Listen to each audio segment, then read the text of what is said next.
Bonjour Juliette. Nous t'invitons aujourd'hui pour discuter de l'évaluation des enseignements. Alors, peux-tu te présenter brièvement Voilà, je te laisse le micro. Merci, je garde. Donc, je m'appelle Juliette Griffon et je suis prac d'anglais dans le département TC à l'IUT. Et je suis arrivée en 2009. Voilà. Et tu enseignes quoi? L'anglais. L'anglais et le PPP, donc projet personnel et professionnel. D'accord. Est-ce que tu pratiques l'évaluation des enseignements? Peux-tu nous en parler nous en dire un peu plus? Donc, je te garde le micro. Effectivement, je fais de l'évaluation de mes enseignements, donc dans le cours d'anglais, dans le cadre du cours d'anglais. Alors, c'est très rudimentaire comme processus. Donc, à la fin de chaque semestre, puisque j'ai la chance d'avoir les étudiants sur les 2 semestres en première année, je leur propose un moment d'échange assez informel sur le contenu des cours, ainsi que sur les outils utilisés, les matériaux pédagogiques. Donc, depuis 6 ans que je suis là, ça a pris diverses formes. Au départ, un questionnaire, donc avec l'intitulé de chaque cours, le contenu, puisque les étudiants ont une fâcheuse tendance à ne pas se souvenir, ce qu'on a fait 3 mois avant. Donc, un petit rappel sur le contenu, les activités, les objectifs du cours. Et au départ, ce que je faisais, je leur demandais sur papier anonyme d'écrire pour chaque cours, d'essayer de faire une remarque constructive. Si le cours ne vous a pas plu, pour quelles raisons? Qu'est-ce que vous proposeriez à la place? Donc voilà, de façon anonyme, ils me rendaient un petit document avec, pour chaque cours, des préconisations, soit en termes d'activité, soit en termes de longueur du cours, de pertinence des objectifs, de difficulté. Et puis, après, je leur demandais aussi de parler des évaluations dans la classe d'anglais. Donc, est-ce qu'elles étaient assez nombreuses? De quelles difficultés? Qu'est-ce qui leur manquait? Donc, j'ai certains partis pris pédagogiques, comme faire peu de compréhension écrite, puisqu'au lycée, ils en font beaucoup. Donc, certains en réclament. Donc voilà, ça peut sortir à ce moment-là de façon anonyme. Maintenant, cette année, par exemple, ce que j'ai fait, c'était un peu différent. J'ai toujours pris ce temps sur mon cours pour discuter avec les étudiants. Mais cette fois, on l'a fait de façon informelle et à l'oral. Alors, ce qui libère moins la parole, c'est sûr, puisque c'est toujours les étudiants les plus véhéments qui s'expriment. Mais en fait, ça permet quelque chose d'assez sympa à l'oral, c'est que les étudiants interagissent entre eux. Donc, prenons un exemple, une liste de vocabulaire avec 100 mots. Y en a un qui va lever la main, qui va dire oui, sur cette évaluation-là, vous auriez pu morceler, moi je retiens rien. Donc, et c'est les étudiants entre eux qui donnent des pistes d'apprentissage. T'aurais pu commencer avant, la prof elle l'a donné il y a 1 mois et demi. Moi j'ai morcelé, je me suis fait un tableau Excel, regarde, je peux te l'envoyer. J'ai appris en faisant des fiches comme ci, comme ça. Donc, ce qui est vraiment bien quand tu le fais à l'oral, c'est que les jeunes, ils peuvent vraiment aussi échanger. Donc, toi, tu te mets en retrait et finalement, le débat sur certains points peut prendre dans le groupe classe. Donc ça, c'est assez intéressant. Donc moi, j'ai pris quelques notes lors de ce débrief avec chacun de mes groupes. Et certains points se rejoignent.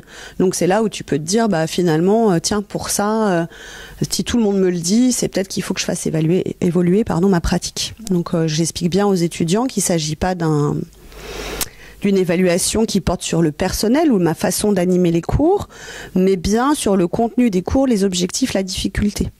Et ils l'entendent relativement bien, puisque à chaque fois, ils font des propositions complémentaires d'ajustement du cours ou en disant mais oui, c'est de ma faute, j'ai pas travaillé, en fait c'est pas le prof, c'est vraiment moi, dans ma méthode de travail, j'ai pas été efficace. Donc voilà, c'est vraiment très très simple. Pour moi, c'est la base de mon travail, c'est qu'on travaille avec des jeunes qui sont capables de formuler des critiques constructives, ils sont acteurs du cours, donc en ça, je pense qu'ils ont la parole pour dire ce qu'ils en pensent. Et c'est jamais personnalisé.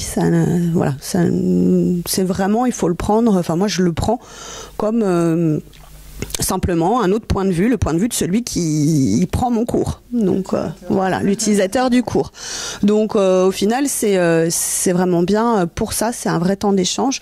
Donc entre l'écrit, la petite fiche anonyme ou la petite discussion orale, j'y passe 45 minutes à la fin de chaque semestre. Donc oui, ça me prend un demi-cours, mais ça permet de faire évoluer aussi les enseignements. D'accord. J'étais un peu longue, je suis désolée. Non, c'est très bien, merci beaucoup. Et comment elle t'est venue cette idée d'évaluer tes enseignements, enfin cette intention de... Je sais pas si je vais bien pouvoir répondre à cette question parce que pour moi, on évalue des étudiants tout au long de notre activité professionnelle. Dans notre travail, surtout en tant que prac, donc moi je viens du secondaire, on est inspecté. Là, on a peu d'échanges de pratiques, on n'a pas d'inspection, personne vient dans nos classes, sauf les étudiants. Donc moi simplement, c'était un besoin de ma part d'avoir un débrief sur ma pratique professionnelle, tout simplement. Et que les meilleures personnes pour me débriefer, c'est ceux qui ont vécu le cours de septembre à juin. Voilà. Donc s'il y avait des modalités de coévaluation d'enseignants ou d'enseignement ou des temps d'échange de pratique, on pourrait le faire différemment. Là, ça n'existe pas dans le milieu dans lequel on travaille, ça me manquait. Et donc voilà, j'ai mis ces petites choses très simples en place pour m'aider à évoluer. D'accord. Ok. Et donc, est-ce que tu as mis en place des modifications dans ton enseignement, des pratiques Alors, on peut pas systématiser, dans le sens où justement ça va être des pistes d'amélioration que vont m'offrir les étudiants. Donc par exemple sur certains cours ils vont dire c'était trop court, il nous manquait 1h30 pour pratiquer éventuellement à l'oral avant de se faire évaluer. Donc là il s'agit pour moi de rajouter une séance, de prendre plus de temps pour faire le thème abordé. Voilà, je suis en train de lire ce que j'ai noté cette année. Par exemple, sur une activité d'expression écrite au semestre 2, les étudiants m'ont dit les consignes, on aurait aimé être plus cadré sur tel exercice. Cet exercice-là, on aurait voulu que vous nous disiez il faut faire 3 paragraphes distincts. On n'avait pas l'information, donc ce qui va m'amener à changer la consigne et la fiche d'évaluation par la suite. Ça va ensemble. Voilà, il y avait aussi des classes de travail... une classe que j'avais pris, un temps de cours que j'avais pris pour les faire travailler en autonomie pour préparer une évaluation. Pour moi, c'était pas pertinent parce que je perdais 1h30 de mon cours. En fait, voilà, cette année, par exemple, ils m'ont dit non, ça c'était super, on a vraiment bossé ensemble pour préparer l'évaluation. Vous étiez disponible comme personne ressource. Donc voilà, là, je voulais l'enlever. Finalement, avec le débriefing des étudiants, je vais garder ce système-là dans ma séquence. Donc c'est vraiment, ça peut être des petites choses aussi. Les jeunes, ils sont pratico-pratiques. Sur le thème marketing en anglais, il faudrait simplement faire un petit livret avec les objectifs du cours, les exercices, les ressources vidéo, la grille de critères. Comme ça, on aurait tout en une seule fois au lieu de distribuer semaine après semaine les matériaux.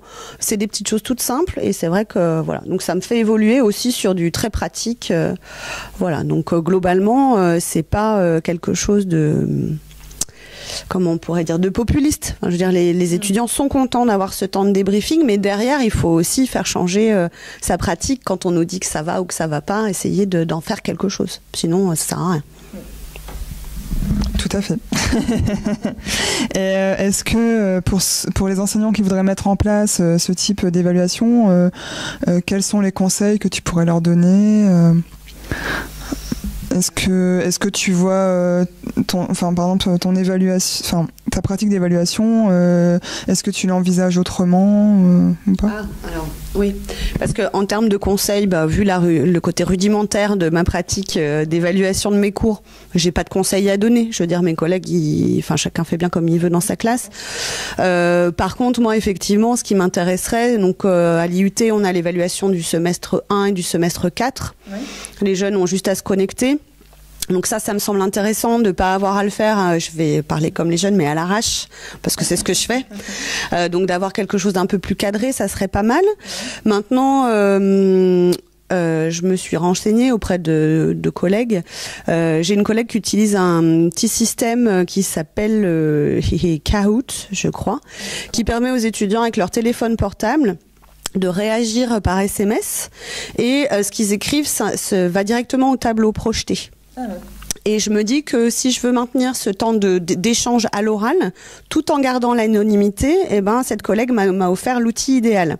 Donc à vérifier pour la ressource, j'irai vérifier après, mais donc l'idée, ce serait qu'ils puissent dire ce qu'ils veulent, ça s'affiche au tableau et on génère le débat. Et moi, je suis spectatrice de ce qui se dit, de ce qui s'échange, et je retiens les choses importantes. Et ça permet aussi aux étudiants de pouvoir avoir un espace de parole sur le cours d'anglais. Et généralement, les étudiants profitent de cet espace de parole pour parler d'autres cours aussi. Donc, c'est qu'ils en ont besoin. Voilà. Donc, pas de conseils, mais voilà, peut-être une évolution avec les outils utilisés. D'accord, très bien.